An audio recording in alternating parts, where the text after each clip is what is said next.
Hello, everybody. Mm, It's Leslie Tagorda, astrologer, and Nadia and I are going to come on and chat about navigating fear during midlife. So let me grab Nadia. 1 second here, adding in Nadia. There you are. Hello, Nadia. Long time no see. I know. I was going to say, how are you? But I know how you are because you're We're navigating midlife, aren't we? Oh, always, always. I'm kind of like, ooh, I'm going to be 51 in a month. And so I'm kind of like, You're close ease there. my way You've gone out of through it. you're on the hard, you've done the hardest part of it, but now you have to spend the money on getting some $1 million smiles. One down, one to go.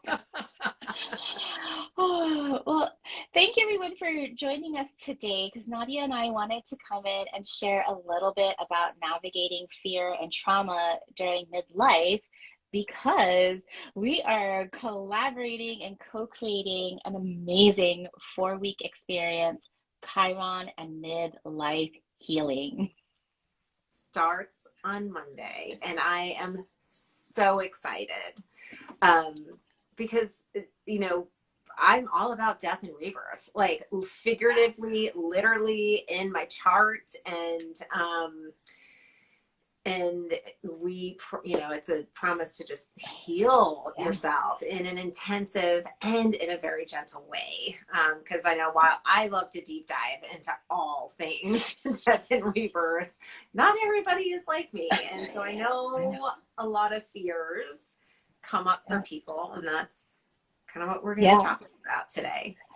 Yes. So before we dive into some of that here, fear and trauma and where I have so many questions for you because I am definitely one of those people as an Aquarius, very emotionally detached, very disconnected from my emotions and my feelings. And your astrology with all of your stellium in that fourth house at the depths of your chart, of course you want to get to the root. So this is like really a dream team between my astrology and Nadia's hypno healing. So can I ask you some questions about what we're about to get into, the healing part of Chiron and Please, Midlife Awakening?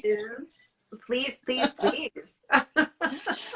All right. I So, always look you like a know, super sunny person because I've got that Leo rising.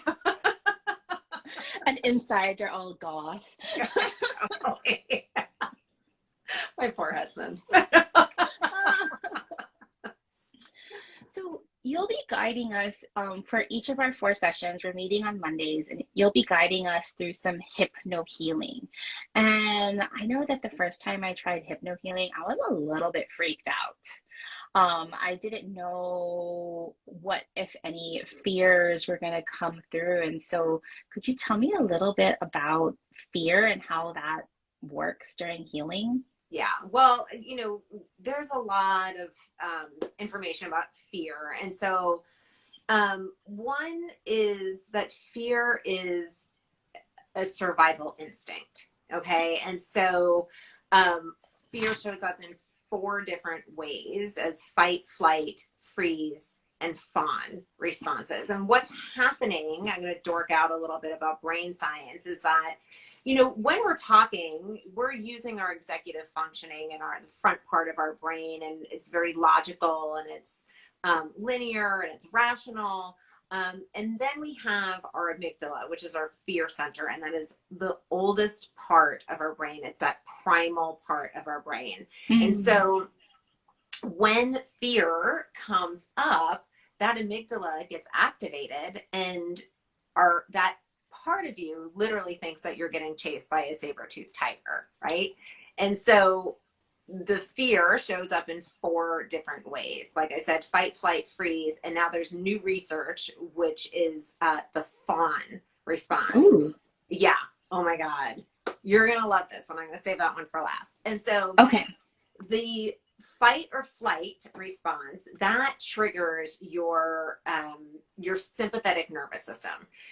these words aren't as important, but what happens is that your body gets hot. So you're either, your adrenaline starts to run through your body temperature rises. A lot of people get like sweaty pits, or their voice starts to tremble, their heart starts to race, and it feels like panic, right? Mhm. So that happens because you're either fleeing the saber-toothed tiger or you're going to fight it. And so when you're in one of those two modes, you can't talk yourself out of the fear, because your prefrontal cortex, which is our most advanced brain, and your amygdala can't work at the same time. And so Oh, I know it just, so that's why when it happens, you literally, like think about your son who's 6, right? Like I yeah. kind of have moved out of the temper tantrum phase and into, the teen phase. But He's all when, about fighting. yeah, and when he's in that phase, you can't talk to him, Mm-mm. right? Because he's not in that space. So you have to kind of let it roll out, and let him get it out of his system before you could actually have a conversation. And so what's happening is that amygdala is activated. And so you just kind of have to let it roll out. But as adults, we can work through it. We just can't talk ourselves out of it. And so again, our body gets hot in that fight or flight mode. And so what you want to do is get ice water or an ice pack. You want to work physiologically. And so when you're drinking the ice water, it's literally cooling down your body, which sends the message Mm. to your brain, she's no longer getting attacked by the saber-toothed tiger. We could literally start to calm our nervous system. And Literally so cool ourselves off. literally cool ourselves off. And so, I mean, I'd be working with clients for like a year, and they would be like, why did it take you a year to tell me this information? Like, this is like the magic pill. And so now I like tell people up front, like when you Yeah. feel, like whether it's like giving a speech or, whatever it is, like have ice water or an ice pack. I have people who have like road rage. And so they keep little ice packs in the car with them to cool themselves down so they can equilibrate their nervous system. So that's, Oh my gosh. I'm gonna have to invest in ice packs for my son and for my husband and yeah, for myself. yeah. They're Because actually these cute I'm little I'm things. flying away. I'm running away. Right. Sorry. I mean, just get ice and drink ice water, and it will cool your body down and it will bring you out of that fear mode. Now, conversely, there is the freeze mode, which is like the deer in the headlights, right? Or like when you see those little nature documentaries and there's like this cute little animal, this is minding its own business, and then like a predator comes and it just keels over, Yeah. right? And it Or looks like it like either keels over or the deer in the headlights. So what's happening there is that you're going into your parasympathetic nervous system, which is all about basically looking like you're dead, right? So your breathing gets shallow, your heart rate literally slows down, and your body gets cold. And so just like the other ones, you want to work with your physiological, like what's happening with your body. So anything warming, like a fleece blanket or herbal tea or anything, or like anything that's going to warm your body up to bring you out of the freeze mode. And mm. then we have fawn, which is new research, and this happens a lot with women. And what it is, it's learning how to, because they're all survival instincts. And Oh so yeah. this survival instinct is literally I keep saying literally, is to tend and befriend in order to stay safe. This shows up a lot as Yeah. overgiving, people pleasing, Holy smokes. I mean, almost everybody who's experienced genocide or some kind of colonization where we go into really like going into the society that has oppressed us. I mean, that's a whole nother topic, but yeah, like I totally relate to that. yeah, yeah, and that's called fawning. And Yeah. so when, and it's like, I know through my life experiences, I've been in some really, scary situations over my lifetime. And I was like, and I didn't realize at the time what I was doing. But what was happening was that I was tending and befriending in order to stay safe and get myself out of the situation. And Got it. and a lot of women specifically do that just unconsciously, and so the reason that I'm talking about all these fears is because when we're doing hypnotherapy and when we're doing these hypno healings and when people are hearing, oh my God, I'm going into the subconscious, what does that even mean? Fears come up. And so when we are in our intensive in the next 4 weeks, I am going to tell our people, like, get the ice water, have it handy, get the blankets, make sure you're all cozy and warm, and so have these resources handy.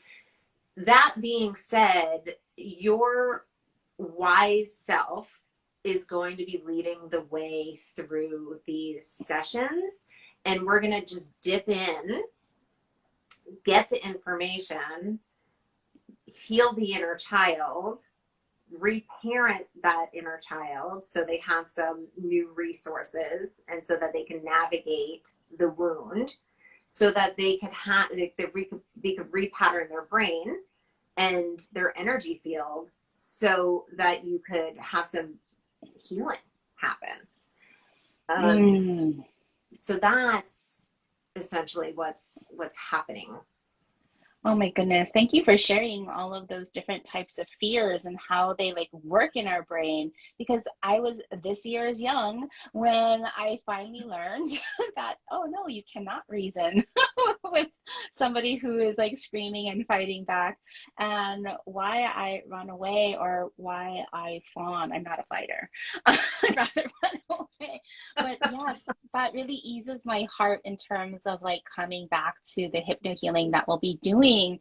So if fear does come up or if somebody is a little bit reluctant to experience hypno healing because of that closeness to fear, well, Nadia has us. She's going to Well, help us.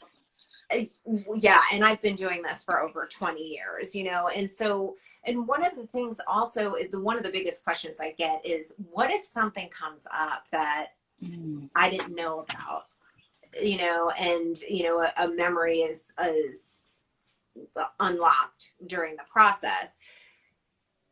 So what happens is your mind isn't going to give you anything that you can't handle. Like I said, like you have like your personality self, and then you have your higher, wiser part of you. That is the spiritual part of you. That is your soul that's guiding you through all of these processes. And so if something comes up, um, it just means that you're at the space and time in your life to heal it. And so you've already gone through it once and survived it, and now it's about dipping back in a very gentle way, because it is a group process, to glean those nuggets of wisdom as why did this happen for your mm, soul's growth, so that you could harness that part of you that holds all of the spiritual gifts, because they're not out there. I, they're I in. mean, Yeah. right, they're within. Like, I'm not going, okay, there's no guru. The guru's inside of you, and so as you heal these wounds, your spiritual gifts start to come because you're clearing it all. It's like spiritual Drano in a lot of ways. Yeah. It's I like, like I like to think of it as like the spiritual heavy lifting, right? Like we're doing like that inner work that we may not see like the outward changes, but inside the landscape has changed dramatically. And it's during these midlife experiences that we're adding meaning and intention and empowerment and harnessing that healing so we can be not victimized by our challenges, now empowered by them. right. And if not midlife, then when are you going to feel like you belong? When are you going to fully express yourself? When are you finally going to believe that you're worthy of all the things that you ever dreamed of? You know, it's like, and that's the choice. Like, either continue these old, old Yeah. wounds and patterns, or take the step, work with us, heal on that level so that you could then channel that and not only help yourself, but then help others and help Yeah. your family of origin and generational healing, because it's not just No. us. And the other thing from like at least on an astrological perspective, when we're looking at these different transits at midlife, if you don't heal them, if you continue to bypass them at midlife, you cannot energize your body for the second half of life. Right? Even if you do not die of a heart attack or something like that, that second part of your life is completely devoid and drained and of zero purpose until you do this work. Right.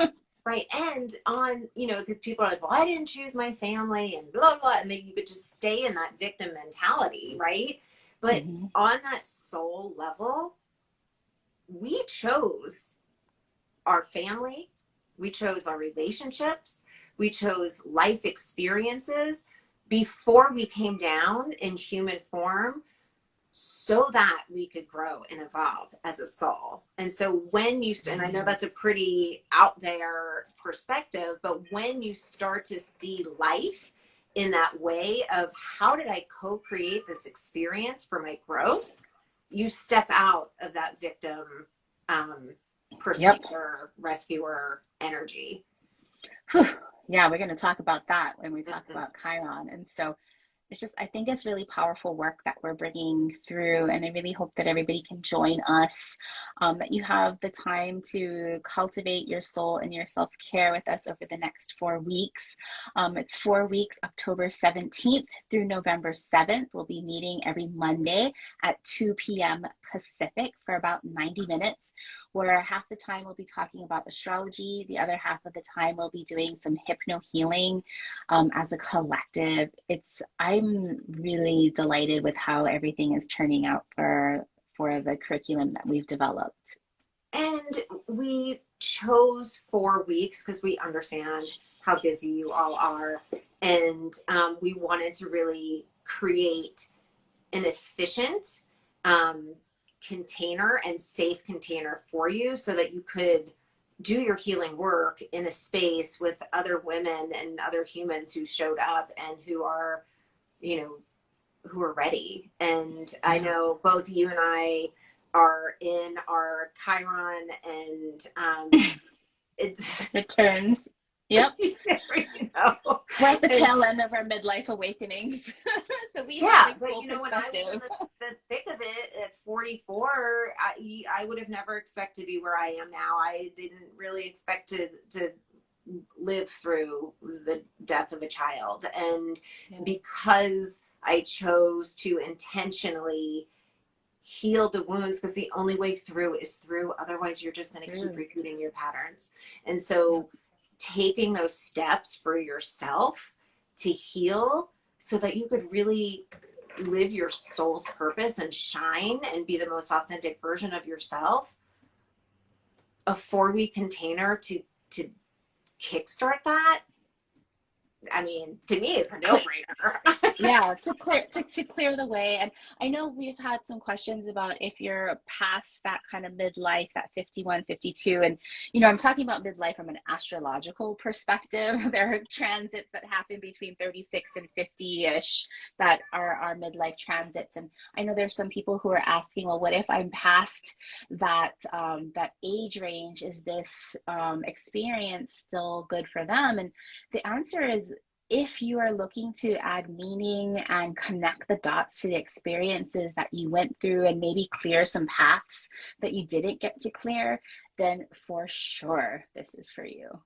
Right. And, you know, we're going to be touching on belonging and expression and safety. And if you want to do some inner child healing and have the astrological background to, you know, inform you even more, then then sign up for it. Because again, Yeah. whether you're in this age range or not, if you're not healing these aspects of yourself, you're just going to be repeating the same patterns and be like, oh, look, here it is again. And now it's showing up at work, or now it's showing up in my relationship, or now it's showing up with my children or my parents. You know, we're the sandwich generation that has to deal with like a shit ton. All It's of it. like, Yeah. you know, it's so it doesn't really, you know, if you think you're beyond it, I welcome you in, because there's always space to do deeper healing work on yourself. Yes. Well, thank you, Nadia, for sharing about fear and what to expect from fear so that we can go into the hypno healing with an open heart. And if anybody is interested in signing up for Chiron and Midlife Awakening with both me and Nadia, you can find the link to sign up in our bios, or you can always head on over to my website, newmooncreative.co. Anything else you want to add, Nadia, before we We hop off? we start on Monday, and we'd love to have you. Yes, indeed. You're in good hands. All right, my friend. I'll talk to you soon. Yes, you will. Have a good rest of your day. Bye, You too. everybody. Bye, everyone.